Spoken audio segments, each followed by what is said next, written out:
welcome, guys, to the Project Generation Strong podcast. And our guest today, our esteemed guest today, is an engineer, a scientist, a loving husband, a loving father, a strength coach, and a national level powerlifter representing the UAE. Juma Al Ajmi. Yeah. Yes. Okay, awesome. Nice. Did I miss anything in the amount of things you do and how multi-talented you are? That's pretty much everything. Yeah. Awesome. Yeah. I specifically remember the videos that I first saw when I was in Toronto and when I first added you on Instagram, and I was like, this guy is lifting some massive weights, and it's not a powerlifting gym. It's not like you don't see the traditional powerlifting gym scene. It's like multicolored weights, and it's like it's a fun environment. It's not the dark. I was like, where is this guy training? Until today, I still don't know where you train. Well, I train in a club called Bitter Club. The gym, it's like a commercial gym. Yeah. Mostly bodybuilders, people who like to change their body composition will come there.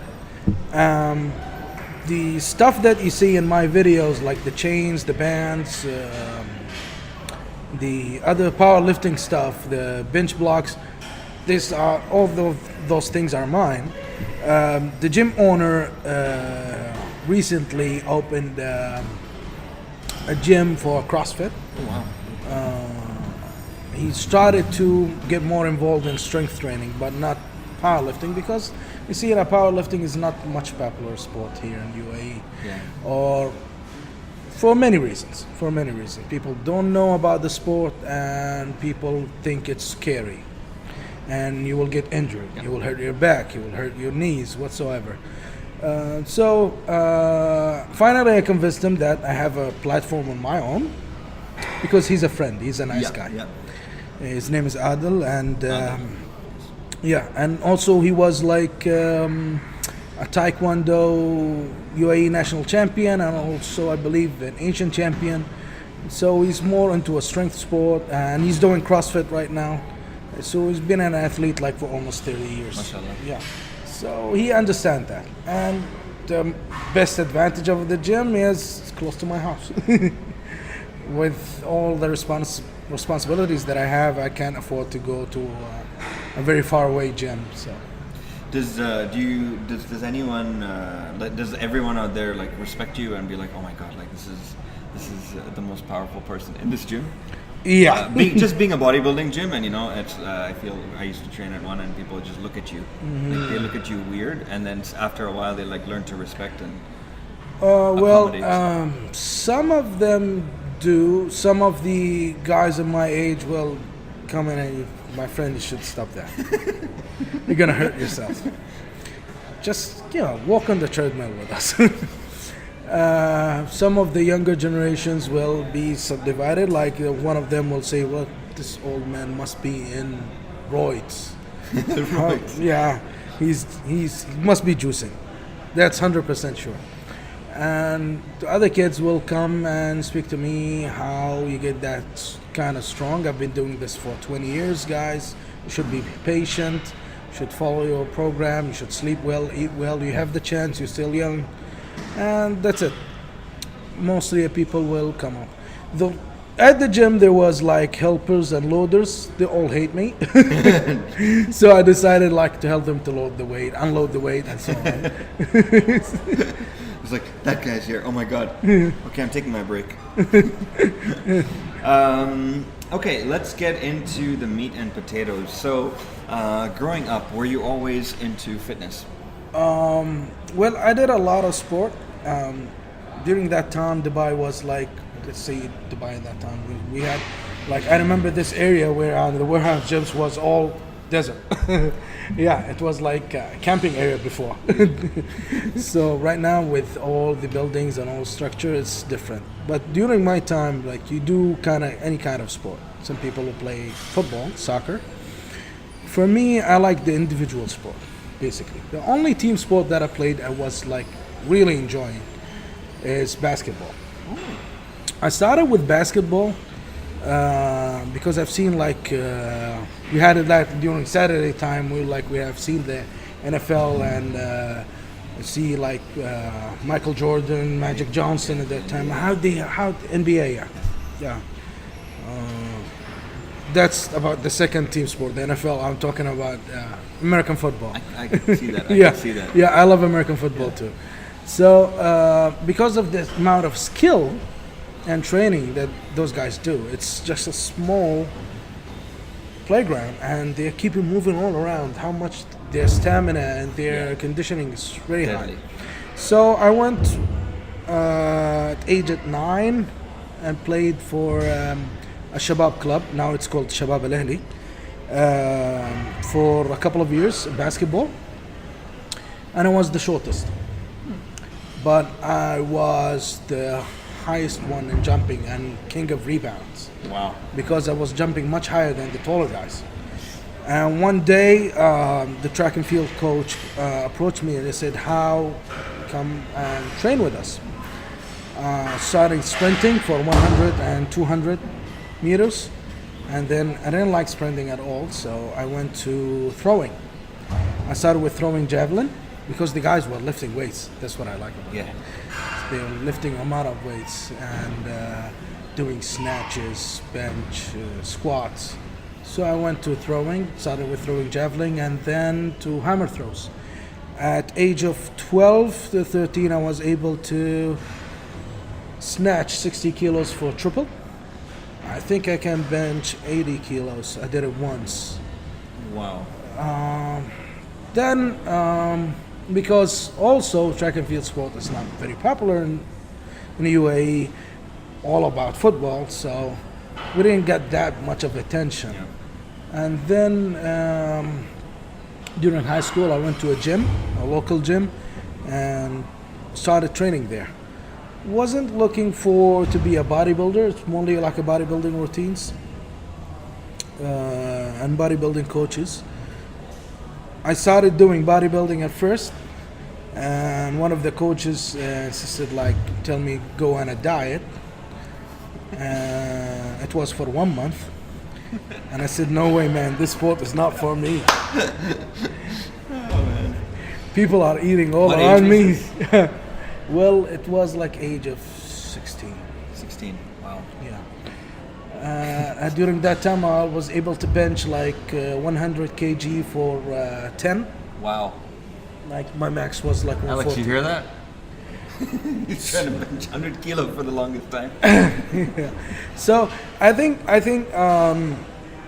I was like gifted to do strength sports, but and the thing that I had the moment that I've learned about powerlifting and lifting, because I wanted to lift heavy weights. I want to be the strongest in the gym, and this thing that the idea I had. And I was like reading programs through magazines like Flex magazine and so on, and tweak it to in a power building style. Yeah. But I did many things wrong. Lots of injuries, lots of pick tears, shoulder impingement. Probably because that was not their program either, like the ones who were putting it out there. yeah. At that time, like I was like in high school, still learning English, and there's no internet, so you go to the petrol station and you will find those kind of magazines. Oh, Yeah, you buy that. Muscle and Fitness. Yeah, Muscle and Fitness, and so I'll buy that, and you see a program then, and By Arnold. you see Arnold, you see like Franco. I've seen like pumping iron. Franco Colombo is doing like 4 or 5 plates like it was nothing, and so I had the wrong ideas. Like if you have a bigger muscle, you will lift more, which is not always Not true. always true. Yeah, I had like if you can lift like the weight 10 reps, and you can do much more with the other weight. Like 10 reps is the target. So I was like doing high reps and then lower reps in another day and so on. The only thing that I was doing right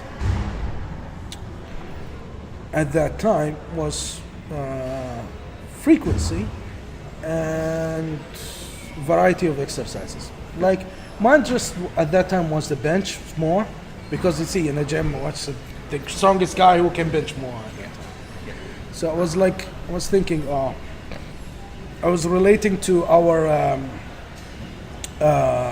hammer throw coach, and he would say like one day he will give us like a high training, lifting heavy, doing lots of heavy stuff, and the second day it will be like a medium, and third day will be like just running and recovering and so on. So Smart coach. what's he's doing? He was like his background was like he was Syrian, but his background like from Russian and Romanian methods, like something like Oh, that. nice. So he's got a good But mix. at that time, at that age, like 13 to 16, I was too young to let him explain everything for me. And he was like it was like a military training background. Like you do that and that's it. So we keep on doing, and when I thought about how he's doing that, that's kind of when I started learning about the sport. That's kind of periodization. Yeah. Okay, so, and the frequency of the bench. So I start doing like, one day I will have like the main flat competition bench, and the next day I will do the accessories like the shoulders and incline bench and whatever. And on the fourth or fifth day I will do like the dumbbells and hypertrophy training. Okay. That worked fine, and I kept rotating exercises. Because at that time I was reading I read an article on Flex magazine. It talked about adaptation and so on. So I adapted to this program. I don't feel any change, so I need to change it. And that's how I learned about this stuff. And then the internet came in. When I go to the college, first college, and I studied in now they call it Khalifa University. It was like Etisalat College from the Etisalat company. And when they started the internet, we were the first college that we have the internet. And then the internet information came in, and I started reading about all the stuff and continued training. Then I've reached a level of bench. I think at that time I'll be like at the top, but I lost it all. I was able to do 180 kilos like for 10 reps. Wow. Once I did in a local gym competition, 215 kilos for 1 rep max. I remember a bet with a guy. I did like dips for 8 reps with 80 kilos in a belt, and I weighed like about 115 at that time. 15 kilos. Amazing. So for people who don't know, I'm just doing the mental math and I'm like, holy moly. So the 180 kilo bench is about 390, 395. 395, like 400 pounds almost. Yeah. And first of all, you see how easily he lifts that mug?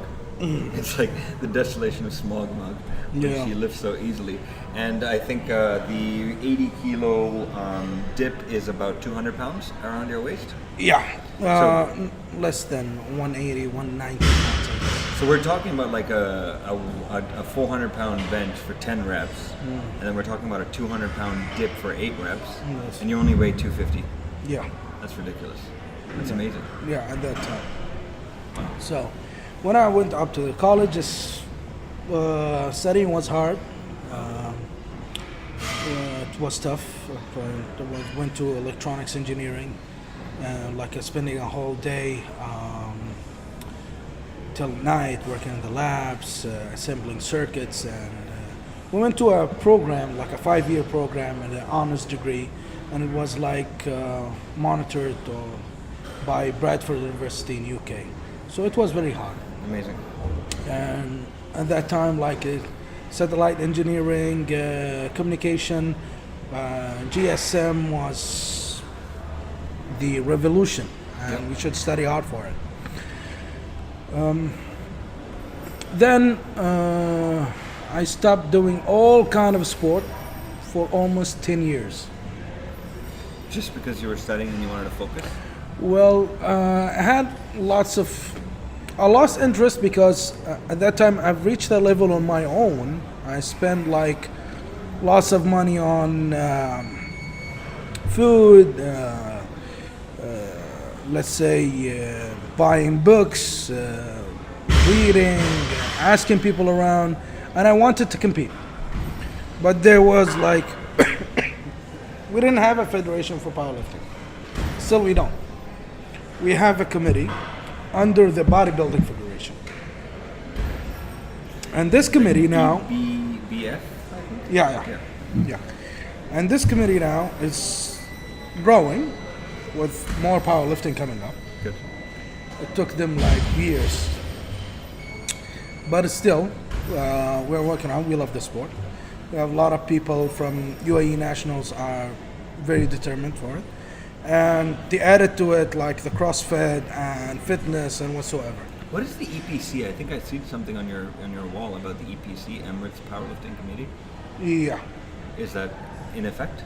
Yeah. It's in effect, and basically they are working hard with the IPF and the Asian Federation to just increase the participation in the sport. And this is what happened. Like, I went back on 2011. I was way too heavy. I felt pain in my back, pain in my knees, and I said, well, I don't want to end. I remembered myself like so fit and strong. How heavy were you at that time? Like almost 140 kg. 300 plus pounds. Yeah. So I went back. I said I will try with a simple program and a simple thing and rehab my knees. As you know, like in Dubai and also in the UAE, it's very hard to find a physiotherapist or a doctor who knows about powerlifting or knows about strength sport. Most of them will work with football players, basketball players, and soccer soccer players, and they will recommend you like to have an operation, and that's it. And they kind of had an injury in my knee. It's really bad, but and keep all the doctors said me you need to have an operation, and I said no. I start reading about rehabbing and training and so on, and I started with a simple program, 531. I've read it. I like the idea of Jim Wilder, try simplify things. And basically the idea of it's a progressive overload and let's see, linear periodization, simple stuff. And I said, okay, I'll go ahead and start. Let's try to lose some weight and build some muscle. And I started with like when it's very hard to get to a 90 degrees angle squat with an empty bar. Within like couple of years, I reached 240 kg squat, 1 rep max. What? Within couple. And where did you start? From zero. But it took me a while to rehab my knee, and it was okay. I'm gonna retire. I'm just retiring at this age. Well, I don't see it as impressive at all. Yeah, I mean, I've seen those guys in the U.S. and in Eastern Europe. Yeah. But 2 years to get those kind of results. Well, I think the because I have a solid foundation before. Yeah. And sometimes, like when I coach people and they never lifted a weight in their whole life. They never did any kind of sport in their whole life, so it's really difficult for them. Yeah. But because I think the body mechanics. You've been doing bodybuilding and you've been doing stuff like that. Yeah. Right, Well, bodybuilding I did for 1 month, 2 months at most. Just training in general. Yeah. But the rest was like, oh, I'm gonna get stronger. I mean, you already had that whole rhythm where like heavy, medium, light, heavy, medium, light. You already had the rhythm going. So Yeah. this is just probably a good like structure, I think. Yeah. And when the shows that would keep me going is like I used to see strongman competitions on TV sometimes. Who's your favorite strongman? Lots of canvas. I like the guy who's he's not competing anymore. It's Manfred Hubel Manfred Hubel. with the biggest arms. Yeah, okay, I've seen that guy. I think I know who you're talking about. Yeah. Like so he was from the Kazmaier time, no? Yeah. Is that true? Yeah, and Bill Kazmaier is, let's say, he's a legend. I've seen like Bill Kazmaier did lifting and all massive traps and the upper back. Yeah. So back to the whole story. I went to 240 kg max, deadlift 260 kg, and bench I was like 170 kg. And then I started like, at that time the federation approached me. I joined the guys, and they told me, well, where are you all those years? I said, well, I've been busy. I got married, I got kids, I built my own house, I secured myself, and then that's it. Mashallah. I will go and take care of myself right now. But when you start taking care of others, you start forgetting about yourself. Yes, So, 100%. so during that, like 2012, 13, at the beginning of 14, I was like getting much more of losing the kind of momentum, because when the guys approached me, I was like coaching, instructed me to coach the younger ones, How young? the junior and sub-junior classes. What sport was this? Powerlifting. Powerlifting. Yeah. They compete in the Asian Federation under IPF. So like there are 4 or 5 kids. And I had like younger ones coming for me with my own. I said, oh, well, we want us to coach us and train us and so on. With a full-time job, kids, and coaching others, I was like, today I'll train, maybe I'll train tomorrow. I'll do like 5 sets. No, I'll do 3, that's it. So I kept on forgetting about myself, getting like easier to myself in my programs. And then the percentage-based program was very hard for me. So I started looking for auto-regulation. I know about auto-regulation before, and the RPE and stuff, from following Mike Tashir. I like his methodology, the way of thinking, the science behind what he's doing. That's the engineering nerdy stuff. Like one of the powerlifters said, like, you like the nerdy powerlifting. I was like, at that time I was doing like Shaco, a training program, tweak it. I did after rehabbing my knee, I did a small of cycle just to have to improve my squat. Small of. After rehabbing the knee, you jump into small of. Yeah, it was terrible. Yeah, I was like extremely tired, doing nothing. I would just, by the end of training, I would just lay down on the couch in the evening, drinking milk, sometimes ice creams, huge Tubs of ice cream. tubs of ice cream from Baskin Robbins or Häagen-Dazs whatsoever. It's a good life, man. Yeah. And then I started thinking like, oh, it's not gonna work because I'm busy focusing on other people and other stuff. So I'm gonna forget about myself. So I will just hire a coach. And who was that? Mike Tashir. I approached Mike and I told him like, I like your methodology, the way you're training and so on. And this is what I've been doing. This is what I've been reached. And those are my numbers. And please take care of me. Because I am willing to compete internationally. And he said, okay. So we started working together till now. Like we're almost 4 years. 4 years, and you're still working with him, right? Yeah. Well, I think when I go back, sometimes I stop like for a month or 2 and 3 and try to coach myself, and then I get busy again.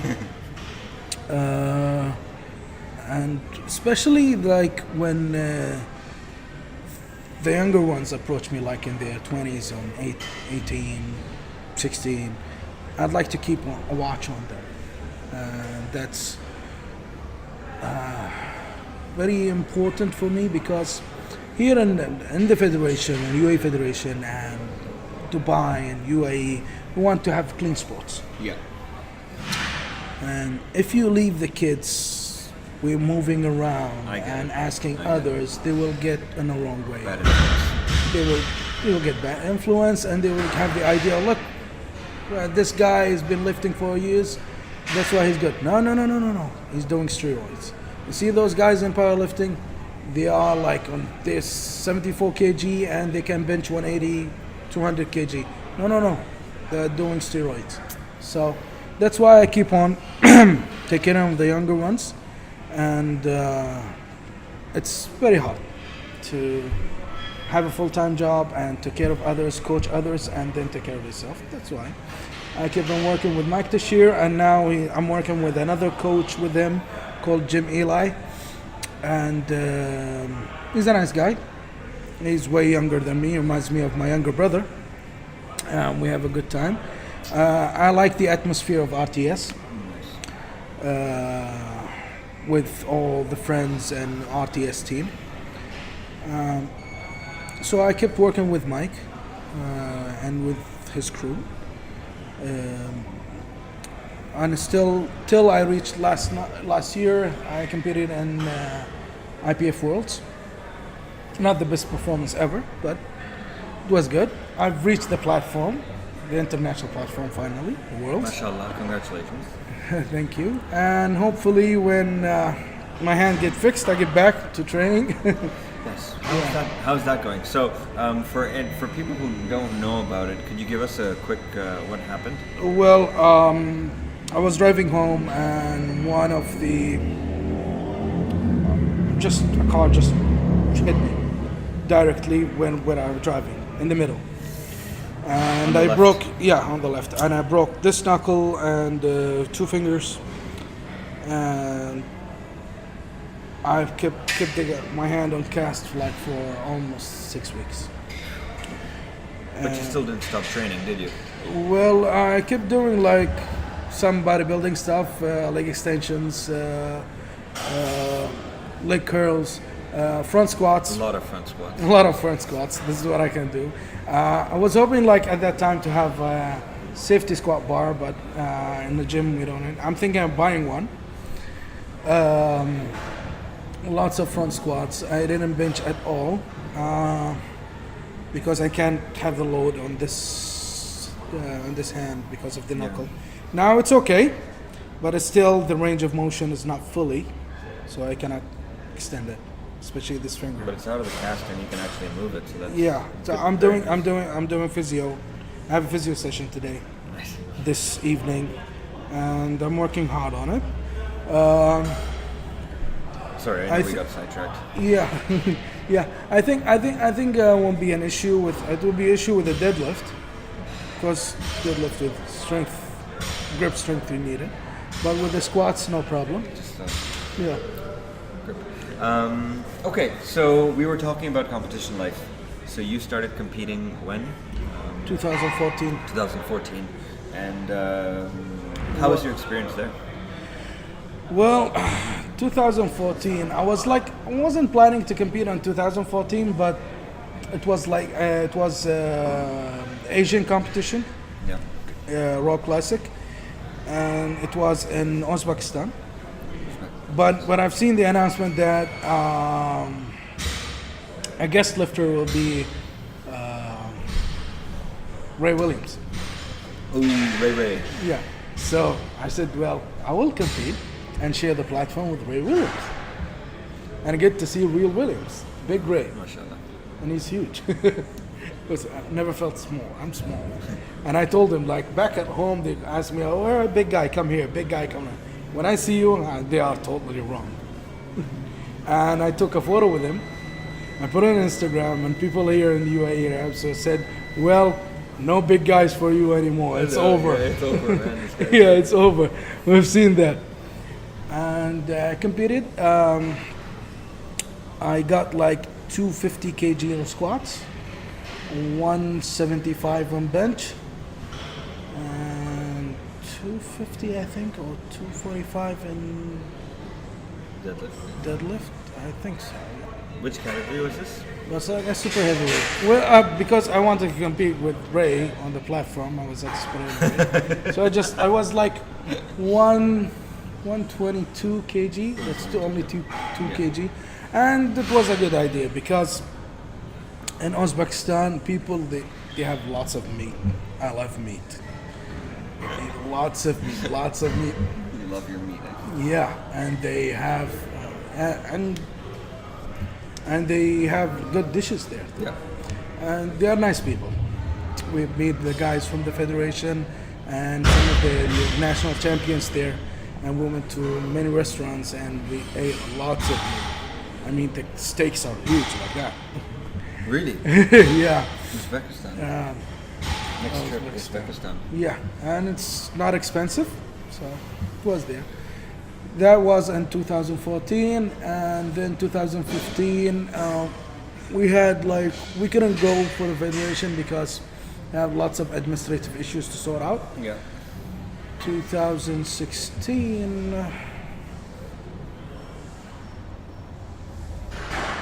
we didn't compete either. I think so, because I think the competition was in New Zealand. Okay.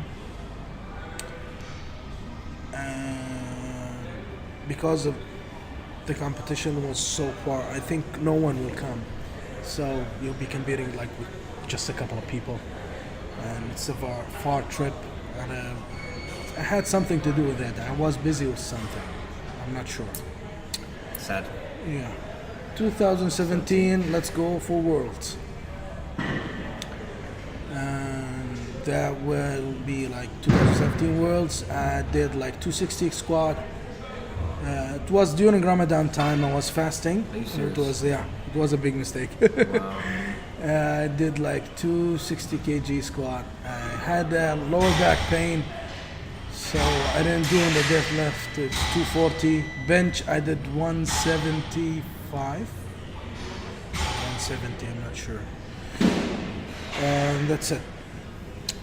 Then I went back. It was like a huge boost for me. Seeing like Jason Mike benching more than I can squat.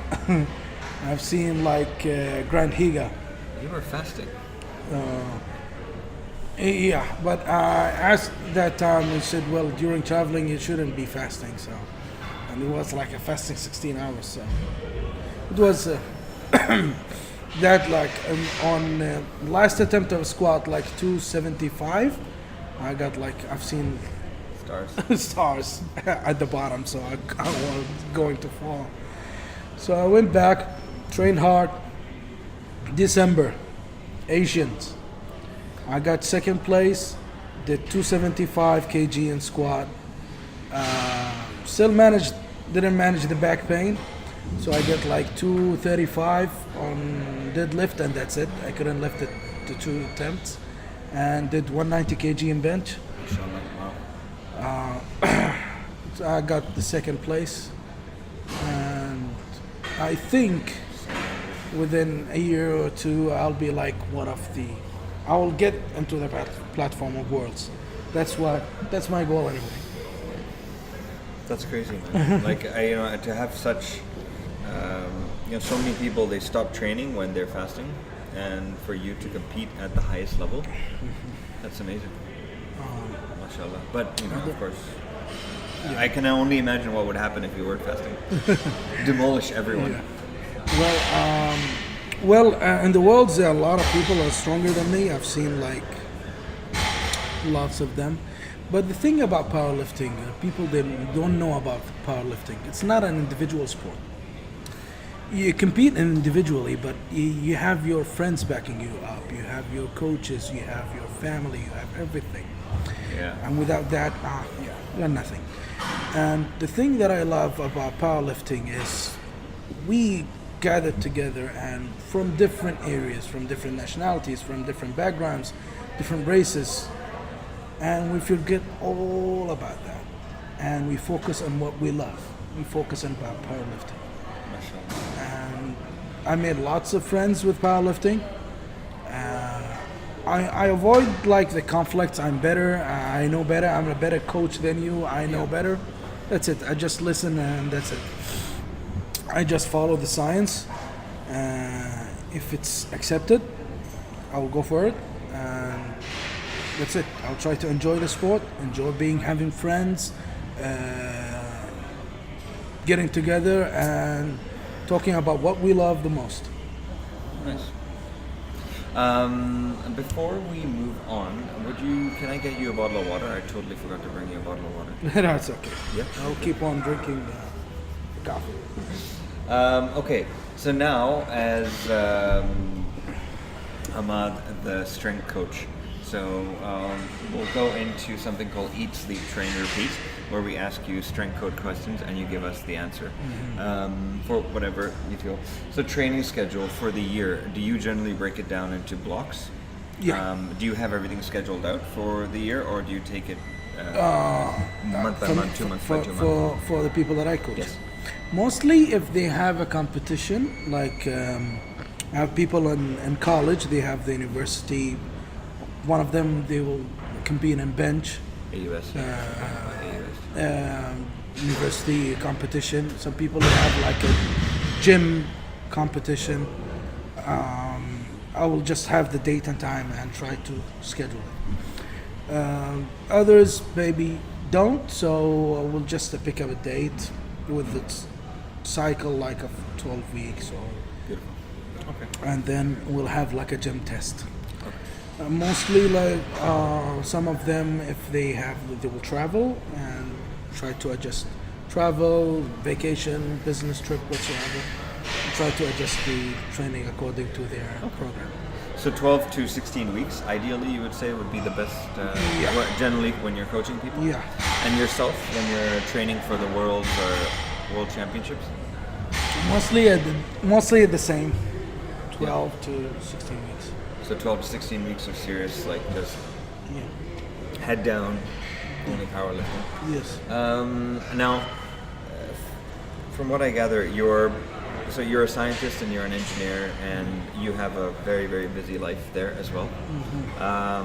You're also a father and a loving and a husband, and also you are a national level powerlifter. How do you juggle all these different things? I think that's a big question for a lot of, I would say, people who get married, have kids, they have a full-time job, and they also they have that passion. How do you juggle everything, and what tips do you have for that? Well, first of all, it's a compromise. For this life, I gave up like some social gatherings. I don't go to like much of the weddings or social gatherings, dinner, invitations whatsoever, that much. And some people will go like, have time to spend. Let's all go and stay, like talk and chill out in a coffee shop for an hour or two. I don't do that. When I do that, it should be with the kids and family because it's a priority. When I do that, it will be like for something useful, not just wasting time. So you'll compromise. Some people like to go and play cards. Some people like go and play billiards. I used to play billiards very good. I was like a professional in it. But no. Snooker club, right? It was snooker called? club, yeah. Yes, right now I go there and let my son beat me in it, and that's it, just to freshen up. So with this life, you have to be like organized. There's a time for family, time for work, and time for training. It's hard. Yeah. Something will come up and mess up your training. That's why I like the idea of RTS training. I like the idea. Can you explain that a little bit more? Well, when I talked to Mike, I told him like I'm a very, very busy person. I have kids, full-time job, and people that I coach. And I said, well, like we have flexible training. You choose the day. We don't choose like Monday you do such and such. Tuesday we do such and such, and that's it. Like we'll give you a list of exercises, and they are priorities. So if you feel free and well recovered and you can perform well, use priority number 1. If you tired, use the less priorities, and that's it. Nice. So that's the idea of that's like RTS training. So you give out the training on priorities, but I think this one goes well with the more experienced lifters. Sorry, I didn't mention that I have a bad flu, so forgive me for the voice. Thank you for making the time. For the voice and having a slow response because of the weather. We had a lot of rain this couple of days. Yeah, thankful that you're here. Yeah, you're welcome. So you had to be organized with everything, with your training log, with your timing with family, with timing with training, with timing with work. Know when to deviate from the plan and how to correct it, and it's hard. But at the day, there's supposed to be a sacrifice. You will sacrifice something for it. Some people, sometimes you train during the weekends. Some people will say, well, the weekends I need to go and chill out with my friends and have a takeout, hang out there, go to a trip, go camping, whatsoever. Sometimes you can't have that. Yeah. So there's a compromise.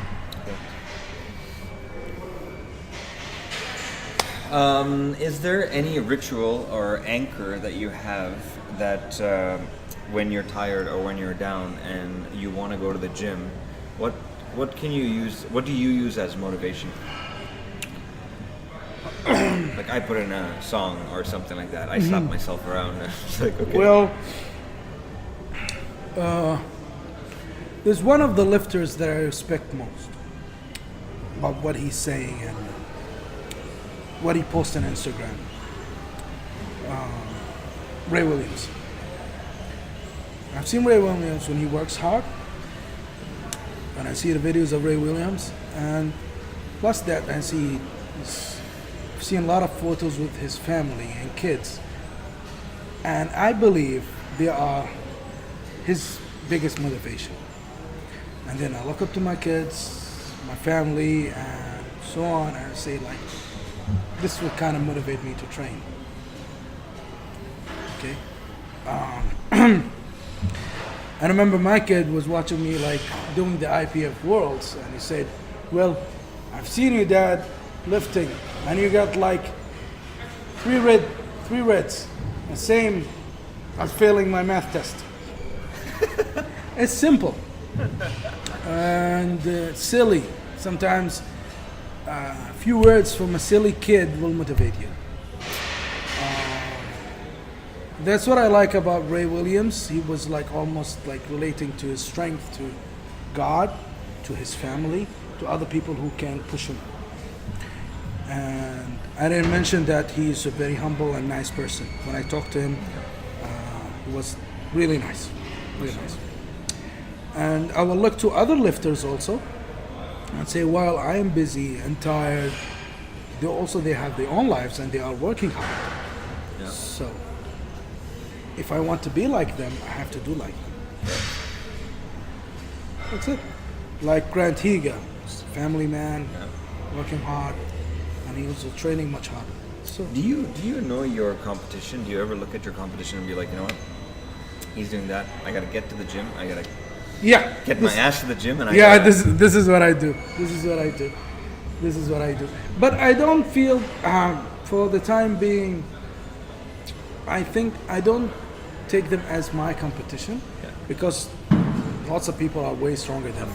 There's a huge gap between every day. me. There's someone new. Yeah, but my competition is the numbers that I want to reach. I had a plan even before going to Mike. I had a plan like in my 40s, where the plan is delayed because of that. I said like in 40, 41, I'll be like squatting 300 kilos. That's it. This is my plan. At age of 35, I had this plan. I was like, I will do like 210 kg bench. This is my plan. I'm close. Yeah. There's something happened. I had an accident, but I'm close.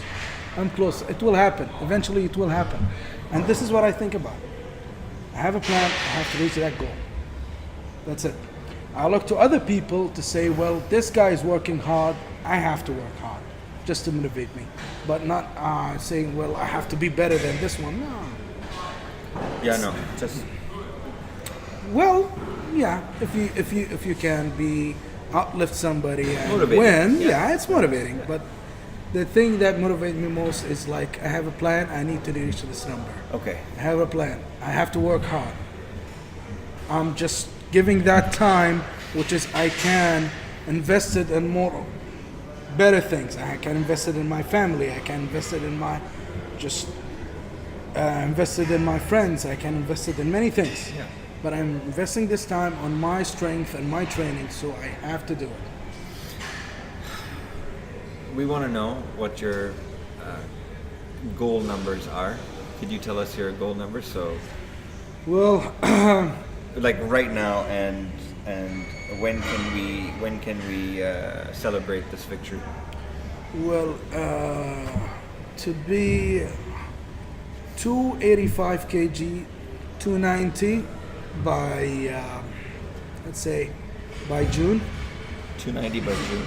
By June. That's for the squat, and 260 for the deadlift. We're back to the 260s again. I think it's much easier for the squat than the deadlift.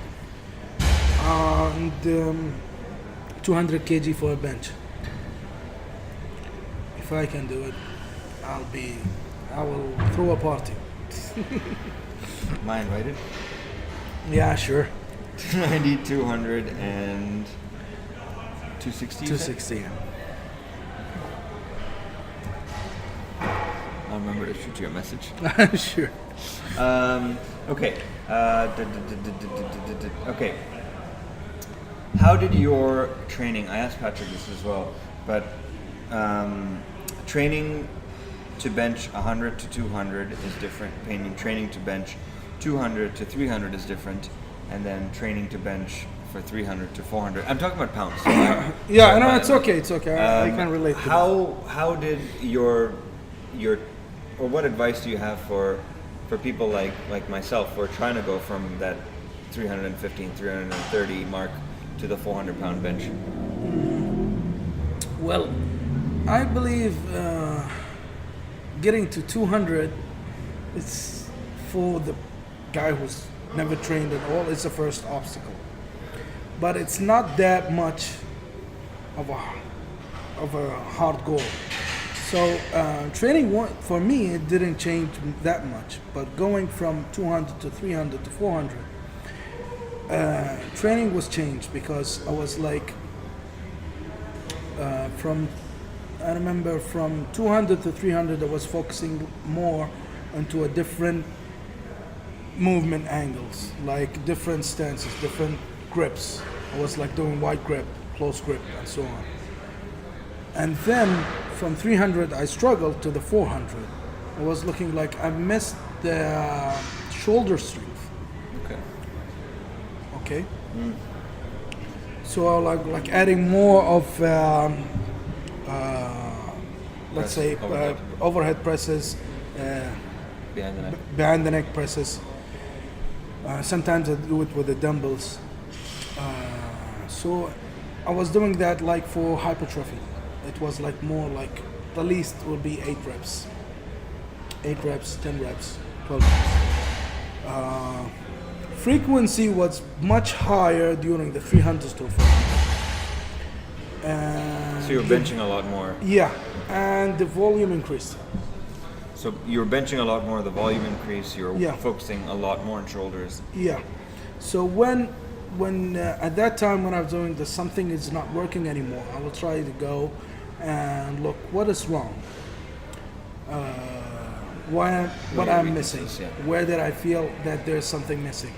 At that time, my thinking to the 400 was like muscle based. And then when I get more educated and do stuff, and it was like a movement based.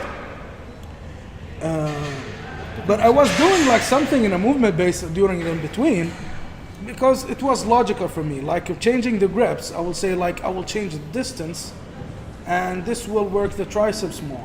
I will change to close grip, this will work the triceps more. I will get like stronger triceps. my thinking was like about the muscle, but I was doing something for the movement in between. And that was like when I was in my 18, 19 years old. But for now, the way I'm thinking is different. I will try to analyze the movement and see where the weaknesses are. Yes. I will see. I will see the athlete's work capacity. Yeah. The thing is, we see people like they've been doing so much for years. We compare like what they are doing now, but they have been lifting this kind of weight for years, and it's gone. It's nothing for them. And that's the thing. You cannot cheat time. You cannot cheat training. You have to work like with the 300s. You have to work with the 300s, like lift them like 1,000 times just to be easier. And sometimes this happens.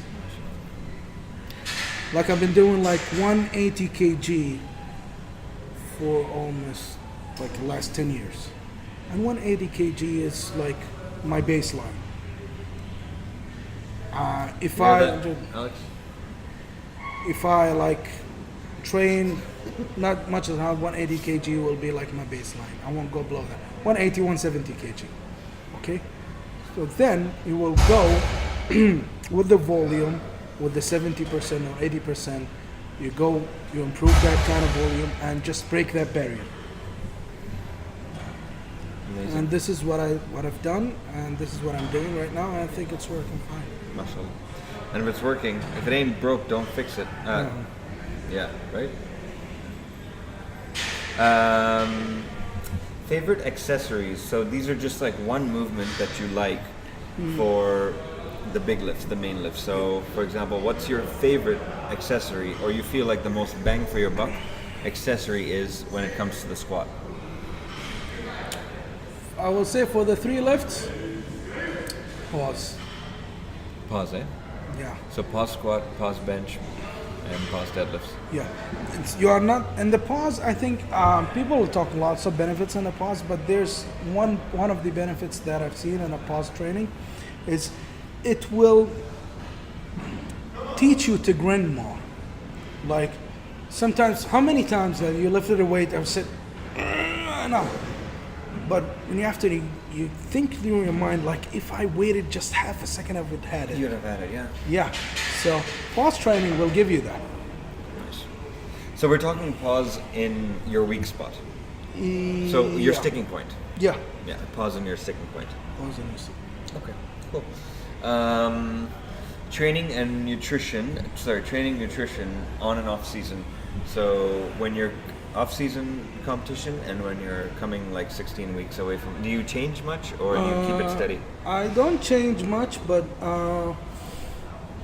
before the competition and the competition season, I will try to eat more clean food. I'm not much into supplements, but during the last couple of years, I've been recommended just to use PCAs for recovery, especially in a high volume cycle. Correct. Like, so I've been like having like a PCAs. That's it. That's the most thing that I have to. You don't do protein shakes after?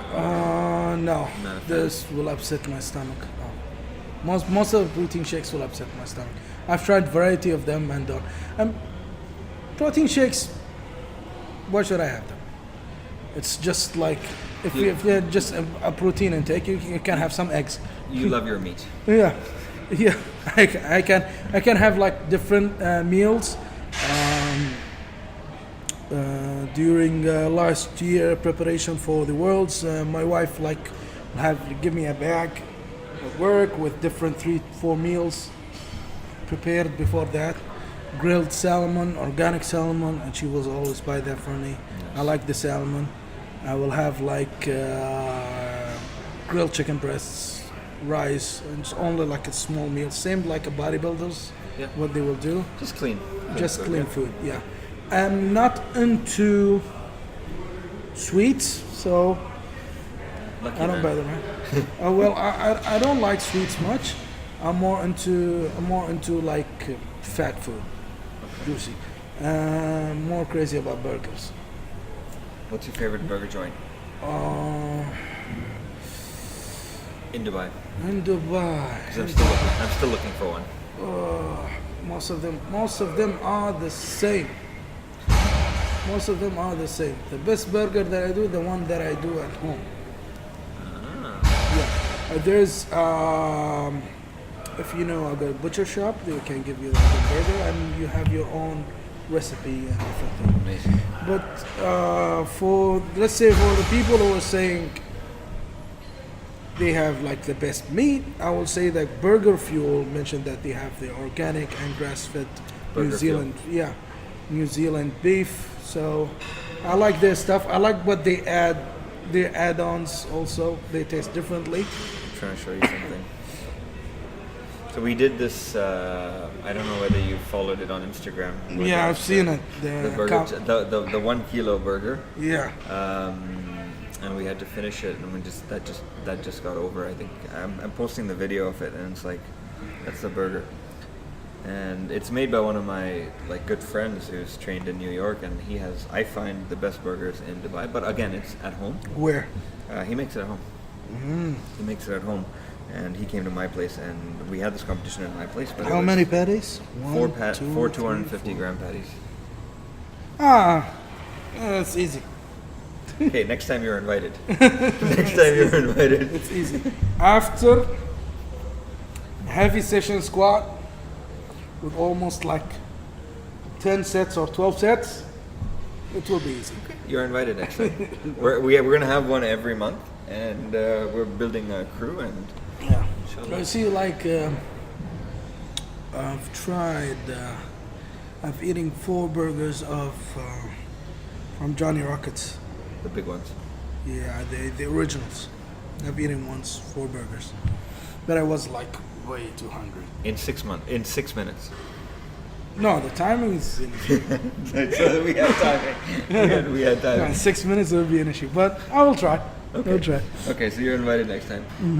What are your next upcoming competitions? Well, if everything goes well, I will go to IPF Worlds in June. Definitely, with the federation, we've been busy. Like, we will try to arrange for next year's, the year after, next year competition also. And in September will be the bench only in Dubai. In Dubai, yeah. And December will be the Asian Championship in Philippines. Nice. I will try like to compete twice or 3 times a year to keep me moving, because when you compete you get motivating. Unless There's a goal and you get motivated, you know you gotta. yeah. Okay. Which are the local federations here? So you said the EBBF is the main one, right? Yeah. And then under that comes the EPC? Yeah. Under that, and that's where you come into play. Yeah. That's where you're involved. Well, there's we had a meeting last week, and I've told them that there's a gap between the federation and other strength coaches, fitness coaches, CrossFit coaching, whatsoever, and bodybuilding. And we said, like, you have the idea of, well, you have to license the gyms, but you don't license the coaches. So how come you don't license the coaches? And I expressed my concerns. Like, I've seen like someone who doesn't know anything about strength training or bodybuilding or whatsoever, because he's just using programs from the internet. Yeah. And then he end up selling steroids for the kids and consider himself as a coach. And this is not acceptable. We are in Dubai, we are looking for something better for the people. We look about life, we look about everything. So we start and this is could be just spreading it out. Just we have a committee, and we will start like look at the licenses again, and look at the different academies who will have just give certificates to the trainers or personal trainers or whatsoever, and fitness coaches or whatsoever. And we'll have different categories. Like, you cannot have a license for coaching everything. Yeah. I see his background. When he came. What's he good at? Yeah, what's his Yeah. specialty? Yeah, like I've seen. It's a good idea. I've seen a gym in Dubai. He's doing fitness training, but originally he's a boxer from his background about boxing. Oh, there's fitness training in boxing, we know. Yeah, definitely. Yeah, but you cannot work as a fitness training while your knowledge is about boxing. Or you've been a boxer in your place and you are applying what you have learned. Your boxing principles to normal people. Yeah, Yeah. yeah. So this is what we are trying to do. We're still growing. We have different members coming in. And about powerlifting, we'll have with our own mandate, our own standards, because everything is mixed up right now. I've seen like a guy will coming in just as a helper or just cleaning up the gym when he just have a few muscles coming up and he becomes a trainer. Yeah, no, I've seen that too. Yeah, and this is what we are trying to stop. And we'll try to regulate, Good. because I know people try to work as personal trainers or coaches and pay a lot of money for the licenses while they don't have to. You just come in and have an interview with the federation. And I know a lot of people who are not trainers at all, just they are managing the whole thing and giving a lot of money and they don't have any knowledge, and people get injured, people get hurt. Like one of the coaches in one of the our committee members said we had a guy and he was extremely sick, and he called one of the coaches. He said, I'm in front of the doctor and he wants to know me what I've taken from you just to treat me. He said, no, that's my secret. I won't give it to you, and just hang up on it. And that's crazy. And this is what I'm trying to do, and it's very hard. So we know. Okay. But anything, if you know any person, you can reach out to the federation. We'd like to help. Can people reach out to you as well, like on Instagram? or Yeah, something? sure, no problem. And then you can guide We are trying to. We're thinking on having more meets for the people. like more meat.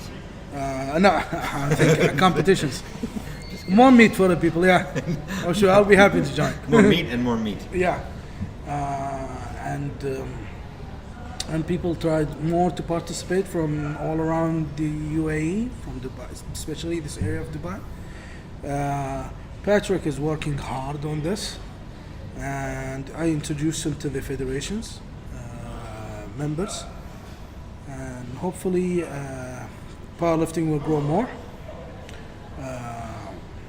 with all the people that we know. Try to clean up the bad reputation about powerlifting will break your back. No.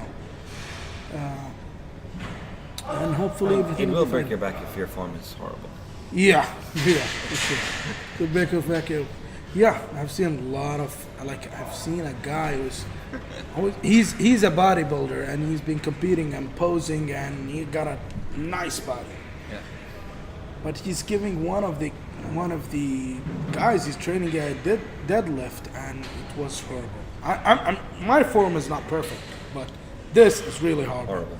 Yeah. Even the squat is really horrible. I said, what he's doing? Okay. So EBBF, EPC, and people just shoot you a message and you can guide them in the right direction, or reach out to Patrick as well. Sure. Yeah, they can help. Okay, so we come closer to the end, and where we get your advice on. So I've been in Dubai for the last 8 months. So I mean, I grew up here, but I haven't been here for a long time. So I'm always looking for the best places to go, and who better than yourself? Yeah. So our next segment's called When in the Middle East. We're gonna switch that name to When in the Middle East. Favorite restaurant? Favorite restaurant? Which type of food? Anything. Like all time. Which restaurant have you visited the most in the last 10 years? That would be butcher shop. The butcher shop. The one in Jumeirah? There's like a lot the older branch one. yeah, all the branch one. They opened one in Festival City, I think. Yeah, Festival City, and there's one in Mirdif. Yeah, they just opened that one. But mostly I will go to Mirdif because it's near to this cinema, movies, and go and eat, have a good meal, and then if there's a good movie, I'll go there. Mashallah. Okay. Yeah. Favorite coffee shop? Oh, you're a coffee lover, so that's gonna be tough. Oh, that's a tough one. Favorite coffee shop? That's a tough one. Well, good coffee shop with snacks and clean food would be P&Q, the way we first met. Yeah. Thank you. A good coffee shop with different tastes of coffee. That would be.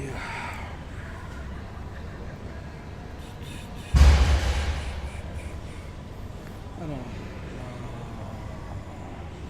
There's a place called the Coffee Shop. Okay. Where is this? That's in Jumeirah next to. That'll be next to City Walk. City Walk. Okay. Yeah. The coffee shop. The coffee shop. Done. Favorite takeout or anything that you order in, if you have to. Favorite takeout we saw there. There's a plenty. I use an app right now just to, I'll take this. Today I'll take that. So. Which app? Zomato? Or I have all of them. Deliveroo, Zomato, Talabat. Talabat, yeah. Talabat is good. Yeah. That is good. Favorite takeout would be there's a restaurant next to me, and a small restaurant, but the food is great and healthy. Okay. Called iHealthy. iHealthy. Yeah, okay. it's And in which area? Alwarka. In Alwarka. Alwarka. Okay. Yeah, Perfect. iHealthy. It's good. We'll check And it out. yeah, and the portion is nice, and they are clean, clean foods, organics, and they taste good. Very nice. Yeah. Best steak in town. Best steak in town would be.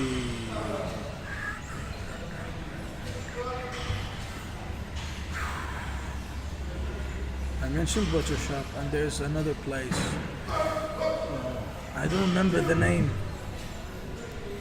It's an Italian restaurant in Dubai Mall. I don't remember the name. It's an Italian restaurant. The only place I know in Mall Airments is Din Tai Fung. Yeah, I didn't. Texas Roadhouse is good. I went there with James the other day. Yeah, Pretty good. yeah. Last time I've been there with Patrick and Tarek and Marco. I enjoyed a good meal there. Amazing. There's the one Patrick introduced me to. The Brazilian restaurant in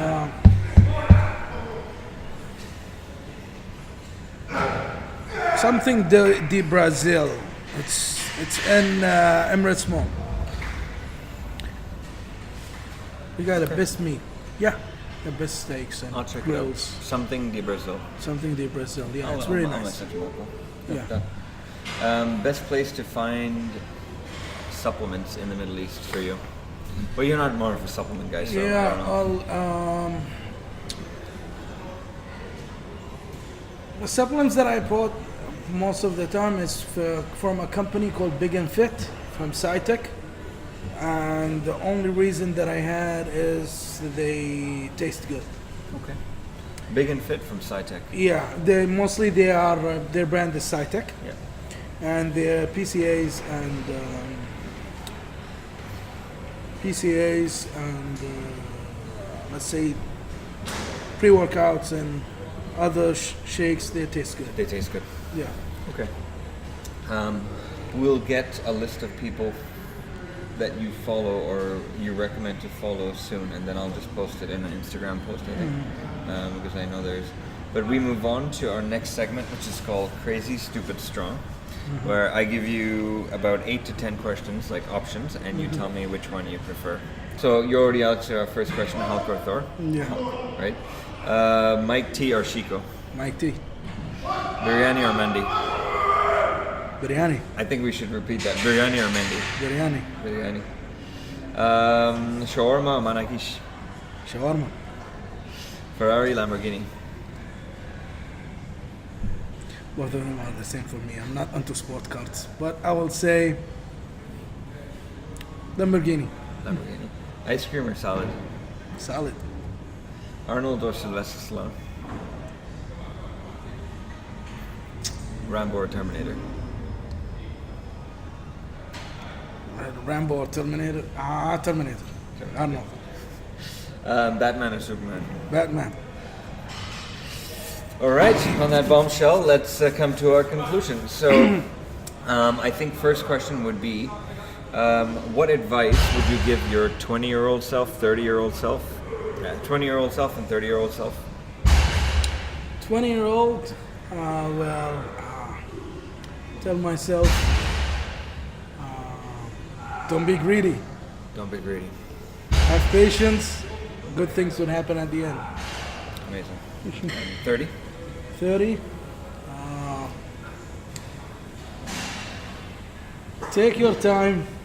Don't decide when you are emotional. Take your time. Don't decide when you're emotional. Okay. Yeah. Okay. Nice. Advice to young lifters out there in the UAE. It can be in Arabic or it can be in English. Well, It can be both. well, for the young lifters, with the sport, they will get their rewards. You have to be patient. You have to be consistent, disciplined, and let's say dedicated, and have a commitment to the sport, and then you will get the rewards. Like the way when I've seen like people would get committed to the sport or to their health and they invested in their health. I've seen lots of lifters in their 50s and their 60s and still they're functioning and they can carry their own stuff, they can carry their own at that age. While in the Middle East we don't have that much. So sports and strength sport will reward you at the end. It's not about the way you look. It's not about the way you eat. It's not about it's about life itself. So you have to work hard, follow your training. There are no shortcuts. You cannot cheat time. So be patient and you will be rewarded at the end. Amazing. Any do you want to give a message in Arabic? Or you're good? Can't say that in Arabic.